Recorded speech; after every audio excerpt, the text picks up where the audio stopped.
बिल्कुल। और अब बेहद ही महत्वपूर्ण सत्र, क्योंकि नीति निर्माताओं से हमने बात की, लेकिन उन योजनाओं को जो जमीनी स्तर पर उतारते हैं, धरती के पटल पर रखते हैं, उनसे अब हम बात करेंगे।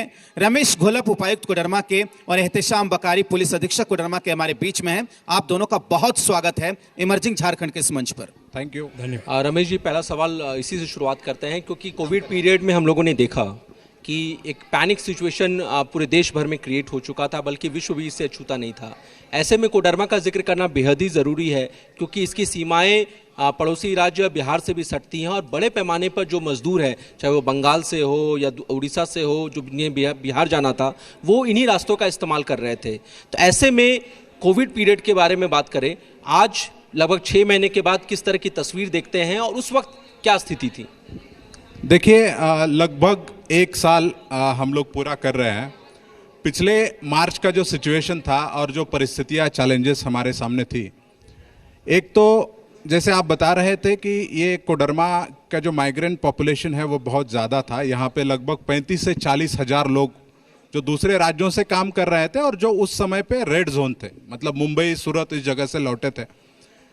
संसाधनों के अपने चैलेंजेस थे, जैसे माननीय मंत्री जी के द्वारा भी कहा था कि हम लोगों को जब मार्च एंड में, पिछले ईयर में, जब डेडिकेटेड कोविड हॉस्पिटल बनाने की बात आई, तो पूरे ज़िले में हम लोगों को एक वेंटिलेटर मिला था, जो कि एक प्राइवेट हॉस्पिटल में था। तो वहाँ से हम लोगों ने शुरुआत की थी, और जून की अगर पॉजिटिविटी रेट की बात करें हम लोग, तो हमारा लगभग 12 को टच कर गया था, मतलब। और इसके अतिरिक्त फिर हमारे यहाँ पे कोडरमा में रेलवे स्टेशन, जो श्रमिक स्पेशल ट्रेन आ रही थी, तो वो इन्फ्लक्स काफ़ी ज़्यादा था। तो चैलेंजेस थे, लेकिन मुझे लगता है कि कोविड के 2-3 फेज़ रहे हैं।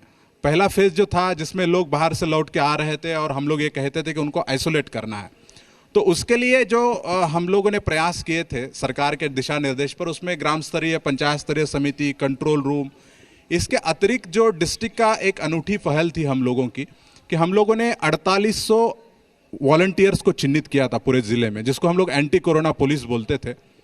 तो उनका काम ये था कि जो दूसरे राज्यों से, जो बाहर से लोग आते थे, उनको तुरंत वो लोग आइसोलेट कराने में हम लोगों को हेल्प करते थे, और कोई अगर सिम्टोमेटिक दिखता था तो उनको चिन्हित करते थे। इसके अतिरिक्त हम लोगों ने पूरे ज़िले में कोई भी पॉजिटिव केस आता था तो उसके बाद जो सर्विलांस की टीम गठित होती थी उस कंटेनमेंट जोन में, तो हम लोगों ने पूरे ज़िले में ऑलरेडी हर 100 घर पे एक प्रोएक्टिव सर्विलांस की टीम गठित कर दी थी। तो ज़िले में 1650 टीम हम लोगों ने गठित की थी, और जिसका नतीजा ये रहा कि हम लोगों ने इनिशियल फेज़ में, जो कि बाहर से लोग आ रहे थे, वायरस लोड ज़्यादा था, सिम्टोमेटिक पेशेंट थे, डेथ हो रहा था, तो उसमें उनको समाज में, कम्युनिटी में जाने से रोकने में हम लोग काफ़ी हद तक सफल रहे। इसमें चेक पोस्ट भी हमारे काफ़ी इफेक्टिव तरीके से उस समय पे हम लोगों ने चलाए थे, और ये काफ़ी इम्पॉर्टेंट फिगर था कि जब 200 से 220 के बीच हमारे पॉजिटिव कुल नंबर्स मिले थे, तो उसमें हमारे डिस्ट्रिक्ट में सिर्फ 5 से 6 कंटेनमेंट जोन बने थे। इसका मतलब सिर्फ 5-6 लोग ऐसे थे जो बाहर से आके गांव गए थे, बाकी सब लोग इंस्टीट्यूशनल क्वारंटाइन सेंटर में मिले थे। तो इसका एक काफ़ी अच्छा हम लोगों का इनिशियल जो स्प्रेड हम लोगों ने रोका।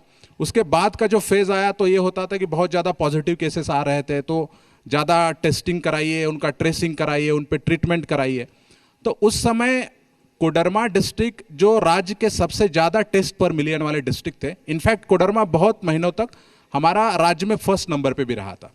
तो हम लोगों ने बहुत जल्दी उन लोगों का टेस्टिंग करा के ट्रीटमेंट किया, और मुझे लगता है कि आज जहाँ से हम शुरुआत किए थे और आज जहाँ पे हम लोग खड़े हैं, जो सरकार के द्वारा हम लोगों को सपोर्ट मिला था, प्रशासन के द्वारा जो कार्य किया था, और जो जनता ने सहयोग किया था, उसके आधार पे अगर हम आंकड़े 4-5 पैरामीटर कोविड के आपको बता दें, तो आज हम लोगों का रिकवरी रेट राज्य से और देश से अच्छा है। हम लोगों का पॉजिटिविटी रेट राज्य से कम है, देश से कम है। हम लोगों का जो टेस्ट पर मिलियन है, जैसे राज्य का 1,45,000 है, देश का 1,58,000 है, तो कोडरमा का 2,06,000 है। और हमारे यहाँ जो डेथ भी हुए हैं उसमें सिर्फ 29 डेथ हुए, उसमें डिस्ट्रिक्ट में सिर्फ 11 डेथ हुई। बाकी ऐसे लोग थे जो रांची में कोई इलाज करा रहे थे, उनका इलाज के दौरान टेस्ट किया गया तो पॉजिटिव आ गया और वो डेथ हुआ। उसके बाद उसका कोडरमा का एड्रेस निकल गया तो वो कोडरमा में आ गया। लेकिन आज जिस स्थिति में हम खड़े हैं, हमको लगता है कि मैं आपके मंच से यहाँ की जो भी स्वास्थ्य विभाग की, सिविल एडमिनिस्ट्रेशन की, पुलिस एडमिनिस्ट्रेशन की टीम और सभी लोगों को धन्यवाद देता हूँ कि काफ़ी कंफर्टेबल स्थिति में हम लोग हैं। और अभी सिर्फ 2-3 एक्टिव केसेस हैं हमारे यहाँ पे, जिसको हम लोग असिम्टोमेटिक की कैटेगरी में है, जो भी जल्द रिकवर कर जाएंगे। और ये कि बहुत ही महत्वपूर्ण हो जाता है वो है इलीगल माइनिंग, इस क्योंकि अभी थोड़ी देर पहले माइका का जिक्र हो रहा था और क्योंकि इस शहर को भी जाना जाता है उसके लिए, तो ऐसे में इलीगल माइनिंग ज़िला प्रशासन आप दोनों के लिए एक बहुत बड़ा चैलेंज है। इस पर रोक के लिए, नकेल कसने के लिए क्या कर रहे हैं आप लोग? देखिए, इसमें हम लोगों का स्टैंड बहुत क्लियर था कि यहाँ पे मेनली पत्थर की खदानें हैं, क्रशर है और माइका के जो डिबरा चुनने का काम लोग करता है। तो तीनों व्यवसायों से लेकर हम लोग व्यवसायियों के साथ बैठे थे और काफ़ी उनके साथ विचार विमर्श हुआ और हम लोग बोलते थे कि भाई आपको डिस्ट्रिक्ट एडमिनिस्ट्रेशन से अगर कुछ हेल्प की आवश्यकता है, कुछ इश्यूज पेंडिंग है तो उसको हम लोग टैकल करेंगे।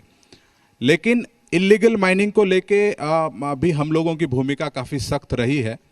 जैसे इस वर्ष की अगर हम लोग बात करें तो हम लोगों ने जो डिस्ट्रिक्ट माइनिंग टास्क फोर्स होता है, डीएफओ का कार्यालय है और वाइल्ड लाइफ के जो लोग हैं, हम लोगों ने पुलिस की सहायता से टीम गठित करके 93 लाख का फाइन भी हम लोगों ने किया था। ये रूटीन ट्रांसपोर्टेशन पे जो कार्रवाई की थी उसकी बात है। अगर जहाँ पे इलीगल माइनिंग हो रही थी उसमें सबसे बड़ी कार्रवाई की अगर हम लोग बात करें तो यहाँ सिरसिरवा कह के एक क्षेत्र है जो सैंक्चुरी का एरिया है, बेसिकली वाइल्ड लाइफ का एरिया है। तो वहाँ पे हम लोगों ने जो कार्रवाई की थी तीनों विभागों ने मिलके, तो उसमें 5 पोकलेन हम लोगों ने जब्त कराए थे और वहाँ से 14 करोड़ 89 लाख रुपए का जो मिनरल निकाला गया था उसका भी हम लोगों ने उस केस में जो प्राथमिकी दर्ज हुई थी उसमें जोड़ा है। इसके अतिरिक्त हम लोगों को जब ये मामले संज्ञान में आए कि रॉयल्टी कहीं ना कहीं हम लोगों को नहीं मिल रही है, रेवेन्यू नहीं मिल रहा है, तो रेवेन्यू पॉइंट ऑफ व्यू से जो हम लोगों ने इनिशिएटिव लिए है बाद में, तो हम लोग डिस्ट्रिक्ट में जो खदानें हैं पत्थर के उसकी प्रशाकीय मापी करा रहे हैं, सेक्शनल मेजरमेंट के हम लोगों ने ऑर्डर किए हैं। अभी तक लगभग 14 से 15 माइंस की नापी हुई है और उसमें हम लोगों ने 2.5 करोड़ की पेनाल्टी लगाई है और जिसको वसूलने की कार्रवाई कर रहा है। ये जितनी सब माइंस है उसकी हम लोग करेंगे। इसके अतिरिक्त हम लोगों ने माइका को लेके भी कुल 6 बड़े यूनिट पे कार्रवाई की थी। कार्रवाई का मकसद सिर्फ रेवेन्यू था हम लोगों का और उसमें भी जो सामान जब्त किया गया था उसमें हम लोगों ने राजसात की कार्रवाई करके उसकी नीलामी JSMDCL के माध्यम से कर रहे हैं, तो उसमें भी हम लोगों को उम्मीद है कि अच्छा खासा रेवेन्यू हम लोगों को मिल जाएगा। इसके अतिरिक्त क्रशर को भी हम लोग रेवेन्यू पॉइंट ऑफ व्यू से उस पर भी कुछ कार्रवाई की तैयारी हम लोग कर रहे हैं। और इसमें मेन जो एक कंपोनेंट होता है जब भी इलीगल माइनिंग की बात होती है कि एक्सप्लोजिव को जो यूज़ किया जाता है अवैध तरीके से, तो उस पर भी हम लोगों ने काफ़ी स्ट्रांग कार्रवाई की है। इलीगल माइनिंग में जो एक संलिप्त पाए गए थे तो उनका हम लोगों ने जो NOC मेरे यहाँ से निर्गत हुआ है तो उसको रद्द किया है और सभी ये जो अवैध विस्फोटक के से जुड़े हुए यदि कोई पाया जाता है तो उन पे भी हम लोग इस तरह की कार्रवाई करेंगे। तो मुझे लगता है कि कुल मिला के पिछले 1 साल में हम लोगों ने रेवेन्यू पॉइंट ऑफ व्यू से और इलीगल माइनिंग को रोकने के लिए प्रयास किया है। साथ ही साथ हम लोगों का ये भी प्रयास रहा है, जैसे माइनिंग की माइका की जो पॉलिसी की बात चल रही है तो उसमें हम लोगों को भी इनपुट मांगे गए हैं। हम लोग भी जो यहाँ के बिजनेसमैन हैं उनके साथ विचार विमर्श किए हैं।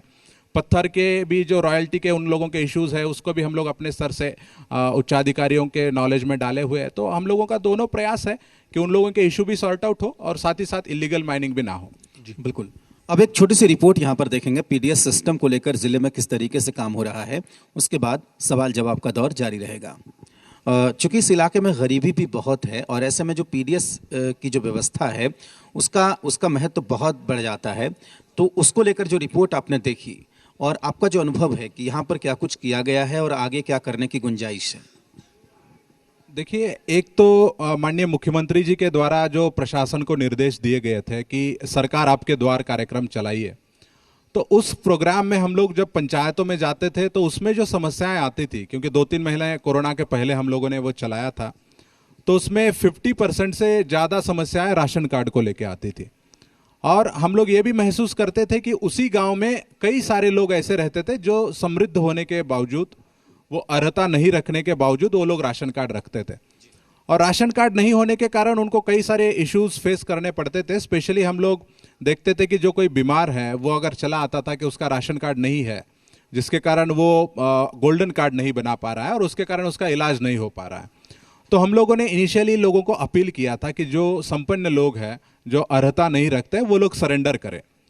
और सेकंड फेज में फिर हम लोगों ने ऐसे व्यक्ति जो अर्हता नहीं रखते हैं लेकिन सरेंडर नहीं कर रहे, ऐसे व्यक्तियों को चिन्हित करते हुए उनको काफ़ी ज़्यादा फाइन किया था हम लोगों ने, जो कि प्रोविज़न है। तो उसके बाद का जो नतीजा था वो काफ़ी सेटिस्फैक्ट्री है। पिछले एक साल में हम लोगों के यहाँ पे जो आज का अगर आंकड़ा हम लोग देखें तो लगभग 26,000 के आसपास राशन कार्ड सरेंडर किए लोगों ने। कोडरमा जैसे डिस्ट्रिक्ट में ये नंबर आपको छोटा दिखता होगा 26,000, लेकिन यहाँ के पॉपुलेशन के हिसाब से ये काफ़ी बड़ा नंबर था और इतने ही गरीब लोगों को हम लोगों ने उसके साथ जोड़ा है। इसके अतिरिक्त राज्य खाद्य सुरक्षा योजना के अंतर्गत लगभग 32,000 हम लोगों ने ग्रीन राशन कार्ड लोगों को दिए। तो दोनों मिला के आप देखिएगा तो 58,000 हो जाता है और जो हम लोगों का सीलिंग था वो 5,34,000 था। मतलब 10% से ज़्यादा हम लोगों ने लोग पिछले एक साल में जो सालों से दौड़ रहे थे उनको ना सिर्फ इससे आच्छादित किया है बल्कि उनको जो अन्य योजनाएं होते हैं, जैसे अब उनका गोल्डन कार्ड से इलाज मिलेगा, साथ ही साथ अब जो ऋण माफी की योजना आ रही है उसमें भी उन लोगों को जो एक्चुअल में गरीब है और किसान है उनको फायदा होगा और आगे भी हम लोग ये चालू रखेंगे इस दिशा में। बिल्कुल। एक और छोटी सी रिपोर्ट देखते हैं। झुमरी तिलैया नगर परिषद को लेकर के ये रिपोर्ट है कि यहाँ पर किस तरीके से काम हो रहा है। उसके बाद सवालों की फहरिस्त अभी और भी हैं। रमेश जी, एक मेरा आखिरी सवाल आपसे ये था कि इस बीच हमने देखा है कि सोशल मीडिया पर आप काफ़ी एक्टिव है, क्योंकि कई ऐसे लोग हैं जो कि युवा हैं जो कि सोशल मीडिया पर एक्टिव अपनी बात को प्रमुखता से रखते हैं, मुखर होकर रखते हैं, तो उनकी समस्याएं तो आ जाती हैं। कई ऐसे युवा भी हैं जो दूसरों की समस्याओं को भी राजेश टैग करते हैं और उसकी जानकारी जिला प्रशासन को या डायरेक्ट आप लोगों को देते हैं। लेकिन ग्रामीण इलाकों में या सुदूरवर्ती इलाकों में कई ऐसे अभी भी लोग हैं जो सोशल मीडिया पर एक्टिव नहीं है। वैसे लोग सीधे आपसे संवाद कैसे करें और बीच में कोई हम कह सकते हैं कि कोई बैरिकेड नहीं हो, इसको लेकर किस तरह से आप काम कर रहे हैं? देखिए, शुरुआत से लगभग हम 2 साल होने जा रहे हैं यहाँ पे है, तो हम लोगों का हमेशा ये प्रयास रहा है कि ज़्यादा से ज़्यादा लोगों के बीच में रह के उनकी समस्याओं को सुने और उसके समाधान की दिशा में हम लोग प्रयास करें। जैसे स्टार्ट में सरकार के दिशा निर्देशानुसार हम लोगों ने सरकार आपके द्वार शुरू किया था, जिसमें हम लोग पंचायतों में जाते थे और अभी भी हम लोगों ने जैसे समाहरणालय में हम लोगों ने पुनः जनता दरबार शुरू किया है, जो कि हर दिन सुबह 11 बजे से 12 बजे तक जो समाहरणालय परिसर में है उसमें ऑफिस में ना बैठ के हम लोग खुले में बैठते हैं।